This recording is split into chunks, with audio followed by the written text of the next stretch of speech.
Chicago, 1994. Before the royal titles, before the cameras, before the world ever heard the name Meghan Markle, there was Joe Giuliano. He wasn't a prince, he wasn't famous, he was her first husband. What began as a whirlwind teenage love story quickly turned into one of the quietest erasures in celebrity history. Because according to those close to Joe's family, what they saw behind closed doors was enough to make them end it and make sure the world never found out. Sources claim the Giulianos were shocked by Meghan's behavior, her obsession with status, her cold ambition, and her willingness to manipulate the people closest to her. The family, deeply traditional and protective, rejected her completely, and before the marriage could even find its footing, it was over. The records were sealed, the family disappeared, and Meghan moved on, as if Joe Giuliano had never existed. But now, after nearly 3 decades of silence, word from inside the Giuliano circle is surfacing, and it's painting a picture Meghan never wanted the world to see. Before The Crown, before Hollywood, before the world even knew her name, there was another Meghan. A young woman standing in a small Las Vegas chapel beside a man named Joe Giuliano. There were no flashing lights, no red carpets, no public witnesses, just 2 people exchanging vows that would later vanish from every record that could prove it ever happened. Sources close to the Giuliano family say it wasn't a fantasy or rumor.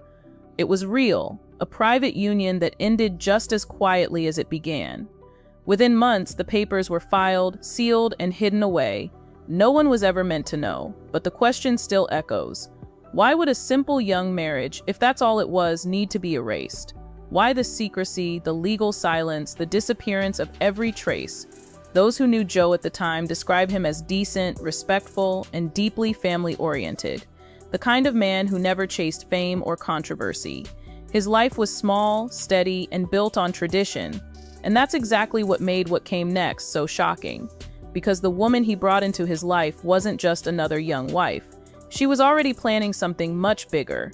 And Joe's family, people known for their quiet values and tight-knit loyalty, saw through her from the start.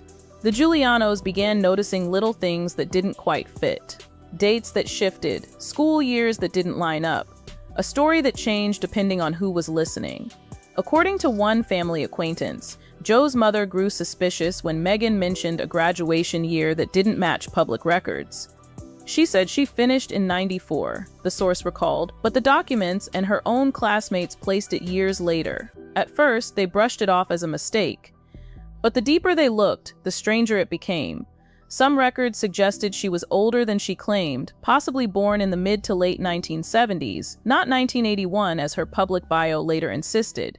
If true, that would mean she wasn't the young, naive girl she pretended to be when she met Joe. She was older, calculated, experienced.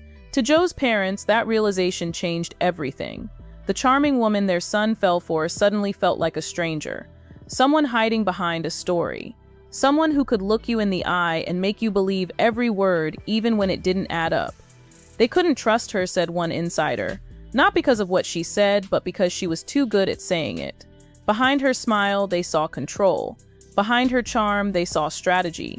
And in that quiet Chicago household, the Giulianos began to whisper what would later become their unspoken truth. Meghan Markle wasn't who she said she was. To understand why they rejected her, you have to understand who they were. The Giulianos weren't celebrities or politicians. They were a deeply traditional Italian-American family rooted in faith, privacy, and loyalty.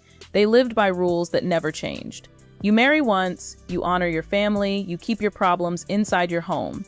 Every Sunday, they gathered around the same table for dinner.